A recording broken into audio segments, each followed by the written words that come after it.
What is going on, guys? In today's video, I will show you the best Templar build in Aion 2. This setup fully embraces your strengths, so you bring unmatched durability, then stacked crowd control, powerful team synergy, the mob aggro control, and a new flow that makes tanking with the Templar feel much smoother than ever. We will thrive in melee, under pressure, and the more damage gets directed at us, the stronger our rotation becomes. This build works because it elevates your natural tank identity into a precise timed rhythm. You will pull enemies cleanly, then phase them away from your team, and maintain the aggro to the control taunts. Also, we rotate our shield defenses, so we never drop below our HP threshold. With Aion's 2 emphasis on mobility, repositioning will become a core part of how you play, and with the new improved animation flow, your defensive window will line up smoothly with the gap closers, by creating a tanking experience that feels powerful and fluid. While the Templars are limited in the weapon selection, relying primarily on the sword and a shield or a mace and a shield with a greatsword,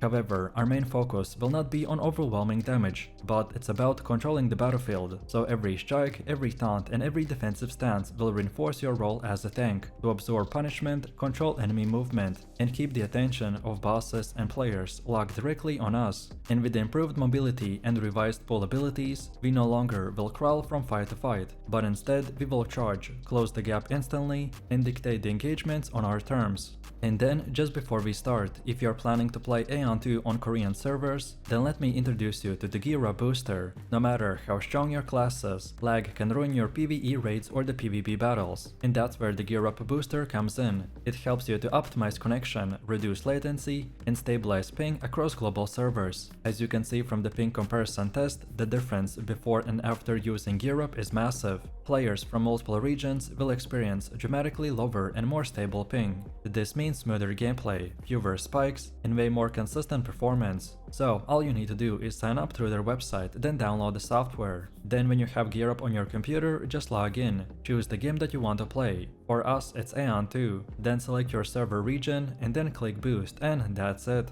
Now you can enjoy whatever game you want to play with the best possible connection and FPS. Also, Gear Up will offer cross-region acceleration, so you can switch between the servers effortlessly, and as recently players from the US and other countries haven't been able to play this game, so this will fix all of that. If you're serious about climbing PvP ranks or clearing raids without issues, then this is the ultimate tool that will upgrade your Aion's 2 performance, not only for PC but also mobile. So, what are you waiting for? Click the link description to check them out, and use my code KAIDGAMES for 1-day free trial.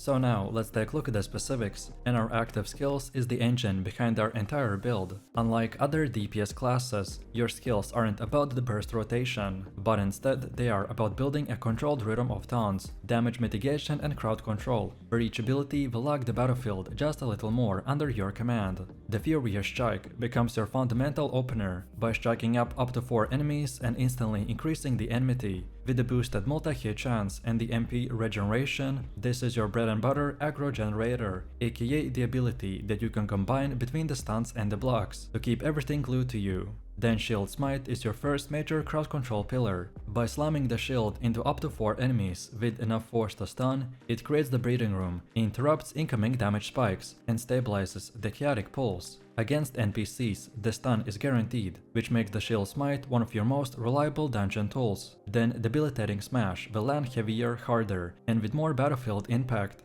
It deals strong damage to multiple targets and stacks a devastating debuff that reduces enemy defenses when triggered after a successful block. Then Warding Strike will add sustain, healing and the damage tolerance. This single skill will restore HP, boost block and increase your overall damage tolerance. It turns your rotation into a stable sustain engine by helping you to maintain consistent survivability long enough after your healer burns cooldowns. Then Annihilate is your execution tool, designed to hit stun or knock down enemies with massive force. It adds a second stack of control. It lets you punish openings created by the Shield Smite and Debilitating Smash. And lastly, Defiance is our emergency breaker, removing stun, knockdown, and airborne effects, while granting massive temporary resistance to all 3. So Defiance ensures you cannot be locked out of your rotation during these very critical tanking moments. On top of this, our passive skills will boost everything that makes us super tanky, so our Templar passive should heavily emphasize defensive triggers, like accelerating shields that activate after blocks, and also we should get mitigation buffs that scale with incoming damage, and even resilient nodes that reduce stagger and recovery times. These passives will turn every fight into a controlled tempo, where your defenses aren't just reactive, they're actively building the conditions for your next counter strike. Then block triggered effects will synergize with the debilitating smash defensive activation, allowing you to maintain both the damage and the aggro, while fortifying your survivability. Then movement related passives will tighten your ability to reposition despite being a heavy and a shield focused class. And your core defensive passives should stack mitigation so effectively that even prolonged boss phases will become manageable without burning every cooldown at once. Next up we have our Stigma choices, which define the identity of this build and sharpen your control, aggro and survival. Armor of the Balance will become your foundation, reducing stagger and improving stability during the high pressure tanking windows. This ensures that aggressive bosses or the mobile PvP targets cannot break your rhythm or interrupt your taunt chains. The Noble Armor is your long-term defensive reinforcement, offering improved damage tolerance and a cleaner sustain loop. With Noble Armor active, your observation will spike massively, which gives your healer precious seconds to reposition or recover. Then Taunt is the heart of this aggro control. The Stigma extends the Templar's ability to lock down priority targets, forcing them to focus entirely on you and preventing the chaos during the multi-map pulse or arena skirmishes. A well-timed taunt can stabilize everything around you. And lastly, Shield of Protection will offer a powerful group synergy. It enhances your ability to shield allies, redirect damage, and create stacks of defensive coverage that enable your party to survive otherwise the lethal mechanics. Together, these stigmas will make you into a tank who not only survives but actively protects and boosts your team's DPS.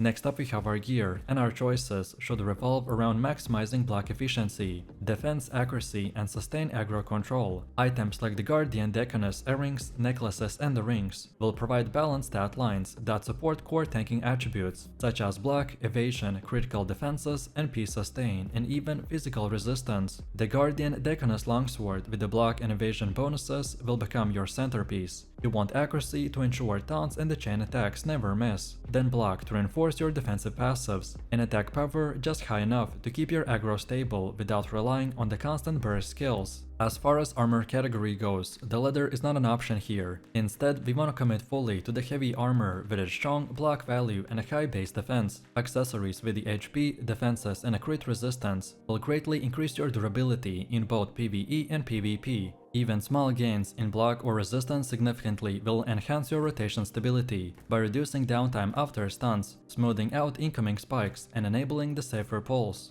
On top of this, our core stats need to focus on might, dexterity, and intelligence, as our secondary priority ones should get accuracy, parry, and the MP sustain. Constitution will remain minimal, but our substats like the justice, freedom, illusion, and the rest will define our performance in real combat. For PvE tanking, you build around defenses, block rate, and sustain HP. The aggro control depends not only on the taunts, but also your ability to maintain uptime through the shield cooldowns and clean positioning. In dungeon and raid play, you become the boss magnet, so the player who determines where the enemy is facing and controls the flow of every mechanic. But then on the other hand, for PvP, we lean into the burst resistance, crowd control, and the counter pressure. You wanna time stunts against enemy openings, dash into mobile targets to collapse space, and use your defensive windows to outlast their bursts. MP sustain ensures that your taunts and the gap closers are always available, while the counter damage and resistance will allow you to push attackers who overcommit. Then next, let's talk about the Daevanion board. Instead of trying to fill every single node, I follow a strict priority system, so always go towards damage nodes, then cooldown reduction, then crit related bonuses, and then finally the skill level enhancements for your core abilities, like the Furious Strike, the Judgment Annihilate, Debilitating Smash, the Shield Smite, Warding Strike, and Defiance. These skills will form the backbone of your burst windows, sustain, and the stagger control, so any node that boosts them, reduces their cooldowns, or increases their damage is worth taking immediately. Several boards will repeat similar bonuses, so take every one of those nodes. The more levels you stack, the the harder your build will scale into the endgame. I also pick up the crit dominance tolerance and the stagger resistant nodes to survive PvP burst, along with the movement and attack speed nodes to improve mobility and fluidity. The guiding principle here is very simple: defense first, damage second, skill level third, and the cooldowns fourth. And finally, let's see how to actually play this build. The Templar thrives on controlled aggression, so not reckless charging but calculated pressure. I usually initiate fights by closing the gap, establishing positioning, and immediately forcing all nearby enemies into our aggro range. We use our main sword skills and then transition into the blocks, as these blocks will chain into the counter strikes, and the counter strikes will pull directly into the taunts or mitigation windows. Your core rhythm begins with engaging from the front, so using something like the Furious Strike to build enmity and then bind mobs to you. The Shield Smite stabilizes the pull by stunning enemies and giving your healer a moment to breathe. When a block triggers, you follow with the Debilitating Smash to reduce their defenses and tighten control. Then Warding Strike reinforces your health pool with instant healing and proactive shield, while Annihilate will punish any target left vulnerable after your stuns or the knockdowns. Then Defiance will act as your safety net, resetting control when bosses or the players attempt to stagger, knock down, or lift you up. We wanna use it intentionally and not reactively, so this way we maintain our rhythm. To play a Templar well, you must face enemies away from your allies, rotate cooldowns instead of panic stacking, save taunts for meaningful targets, and maintain shield uptime with the perfect awareness.